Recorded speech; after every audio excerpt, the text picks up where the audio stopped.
কি গো শুনছো? বলো। তুমি বলছি তুমি আমাকে এবার একটা দুর্গাপূজায় একটা নীল শাড়ি কিনে দেবে? এই তো নীল শাড়ি পরে আছো।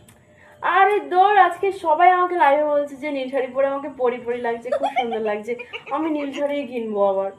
আরে নীল শাড়ি আবার কেউ কেনে? বারবার করে নীল শাড়ি কেউ কেনে? না, একই আমার ভালো লাগে, আমার খুব ভালো লাগে। আমি আমি নীল শাড়িই কিনবো, আমি নীল রঙে। মোটেই না, নীল শাড়ি কিনো না তুমি। কেন নীল শাড়ি কিনবো না? কেন? কেন এই বলো শাড়িটা তো তোমার রয়েছে, আবার কেন করবা কিনবা? তো কি হয়েছে, আমি আরো নীল কিনবো, অন্যান্য আরো ভ্যারাইটি কিনবো, মিক্সিং কালার। একই কালারের শাড়ি কি সবসময় ভালো লাগে? তুমিও তো একটাই, কই তোমাকে কি আমি এক্সচেঞ্জ করে আসছি? তোমাকেও তো আমার একই জিনিসই ভালো লাগছে প্রতি বছর। মানে? মানে কি আর, তুমি আমাকে নীল শাড়ি কিনে দেবো না? এদিকে একই তুমি তুমি তো একই মানুষ। এই শোনো শোনো শোনো শোনো, শোনো।